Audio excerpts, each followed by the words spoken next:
చరిత్రను చదివేవారు చాలామంది ఉంటారు, కానీ చరిత్రను సృష్టించేవారు కొందరే ఉంటారు. 2006 తెలంగాణ నేలపై ఒక యువ నాయకుడు తన తొలి రాజకీయ అడుగు వేశాడు. ఆ అడుగు పదవి కోసం కాదు, ప్రతిష్ఠ కోసం కాదు, ప్రజల జీవితాల్లో మార్పు కోసం. మిర్జిల్ జెడ్పీటీసీగా ప్రారంభమైన ఆ ప్రయాణం కాలంతో పాటు ఎదిగింది.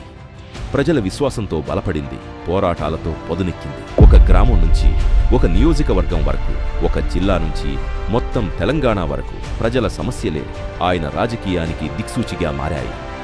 ఎమ్మెల్సీగా, ఎమ్మెల్యేగా, ప్రతిపక్ష స్వరంగా, పార్లమెంట్ సభ్యుడిగా ప్రతి బాధ్యతలో ఒకే లక్ష్యం: ప్రజల పక్షాన నిలబడటం.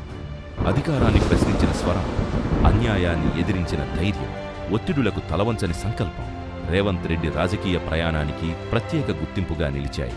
కొన్ని ప్రయాణాలు వ్యవస్థనే మార్చే లక్ష్యంతో సాగుతాయి. రేవంత్ రెడ్డి ప్రస్థానం అలాంటి ప్రయాణమే. 2021 ఒక పార్టీకి నాయకత్వం మాత్రమే కాదు, ఒక ఉద్యమానికి దిశానిర్దేశం చేసిన సంవత్సరం. గ్రామ గ్రామాన, గడప గడపకు ప్రజల ఆశలను వినిపిస్తూ మార్పు సందేశాన్ని తీసుకెళ్లారు. ఆ సందేశమే 2023లో ప్రజా తీర్పుగా మారింది. డిసెంబర్ 7 లక్షలాది ఆశల ప్రతిధ్వనుల మధ్య ప్రజల విశ్వాసానికి ప్రతీకగా తెలంగాణ 2వ ముఖ్యమంత్రిగా ప్రమాణ స్వీకారం చేశారు. అది ఒక వ్యక్తి విజయక్షణం కాదు, ఒక తరం కలలు నిజమైన క్షణం. ఈరోజు తెలంగాణ భవిష్యత్తును నిర్మించే బాధ్యతతో ప్రతి నిర్ణయంలో ప్రజలను కేంద్రబిందువుగా ఉంచుతూ అభివృద్ధిని లక్ష్యంగా, సంక్షేమాన్ని ఆయుధంగా ముందుకు సాగుతున్నారు. 20 ఏళ్లు ఒక కాలగమనమే కాదు, 20 ఏళ్లు ప్రజలతో నడిచిన అడుగుల కథ, 20 ఏళ్లు పోరాటం నుంచి నాయకత్వానికి చేరుకున్న ప్రయాణం.